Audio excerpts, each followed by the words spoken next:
But you have a different generation, especially people who are becoming pastors now. You have to go to seminary. You have to study the Bible, study Christianity, study Christian doctrine, learn how to reason as a Christian. So when people ask you questions, you won't give them common sense answers. You give them biblically, theologically sound and well-reasoned answers.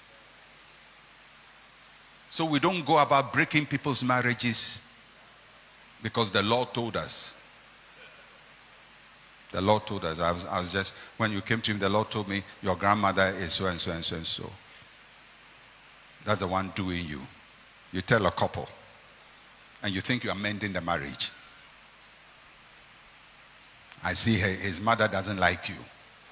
I see her in the spirit in the night. The mother is coming. Even if that is what you saw, you keep it to yourself. Because you know that the impartation of that knowledge will cause more harm than good. But because you are not professionally trained, you don't know how to handle confidential information. Because everything God reveals to you about somebody is confidential information. It's confidential. God has trusted you with confidential information. It doesn't even mean tell the person. It's just for your own information and evaluation in helping the person. You have a higher dimension of knowledge to know what is wrong with the person.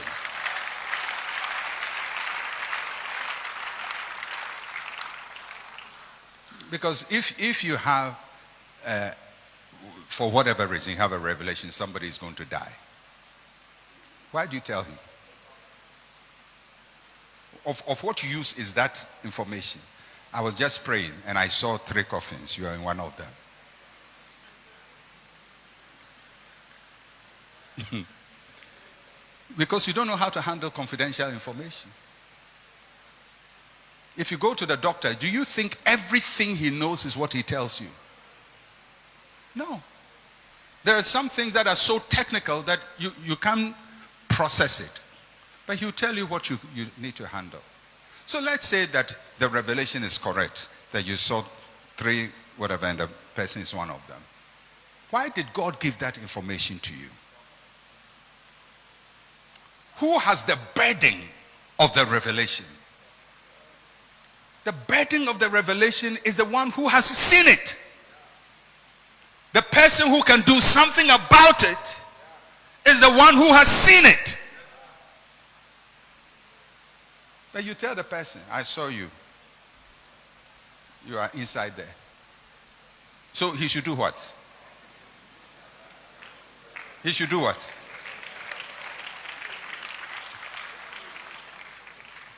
He should pray against it. Have you been sick before? When you are sick, do you know how to pray? You have a toothache, your tooth is hurting you. Go and pray when you have a toothache. You realize you can't pray. Because sometimes you are in a situation, you are the victim of the situation, you can't do much about it. And you need people to stand for you and with you and encourage you to come out of it. So why did you tell the person that? To show how powerful you are? To show that you have confidential information? Because most charismatics don't know how to handle confidential information. Pastors. You know, it's one thing I like about the Catholic and the Anglican Church. Because the pastors, the clergy, they are learned to handle, they are trained to handle confidential information. Because people go for confession.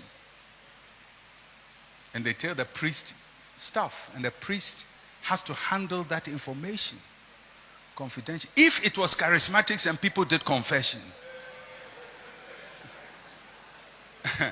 we'll have prayer topics, we'll have preaching topics, we have insinuation topics, we have control, manipulation. Remember the thing you told me? If I tell your wife right now, Come and sow seed. Thank God nobody comes for confession to charismatics.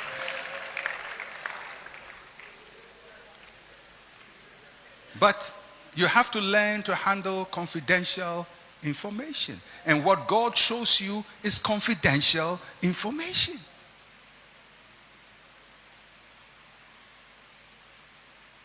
But we blast it. Sometimes humiliate people in public.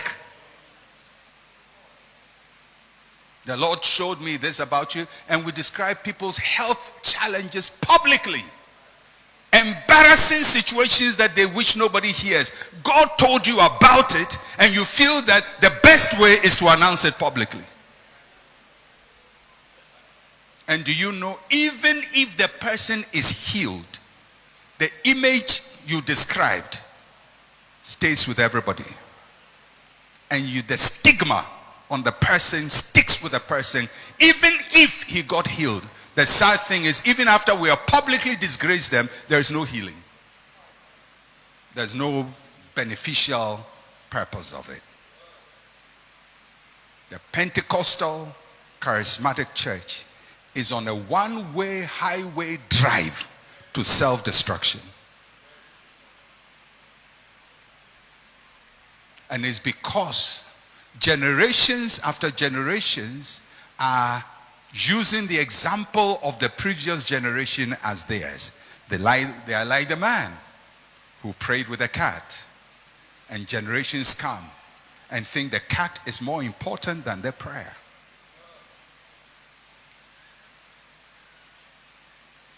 If you are a pastor here, go to school. For those of you who are older already, you're past helping. We'll take you like that.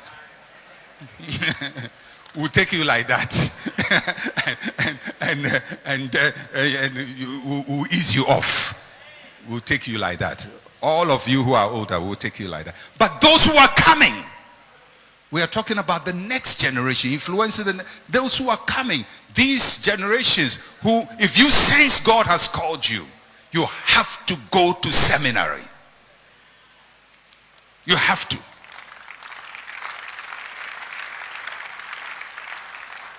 If you are in your 20s, you feel God has called you, go to seminary. If you are in your 30s, God has called you, go to seminary. If you are in your 40s, God has called you, go to seminary. If you are in your 50s, we'll hold you like that. We'll hold you like that. 50s, 60s. We'll just manage with you and ease you out. May you do no harm to the next generation. May you do no harm to the next generation. But we'll hold you like that. The charismatic church, we see so much power, and maybe that is what all of you see. But I see so much danger and so much self-destruction, so much dissipation of confidence. More and more the congregation and the public is losing confidence in us. They are losing confidence in men of God, in clergymen. If you call yourself a prophet, it's almost like a title meaning con man. How can we take such a sacred title that Isaiah had, that Jeremiah had, that Ezekiel had, that Daniel had, all of these great people? We have so commoditized it and so cheapened it that now this noble title almost means a con man.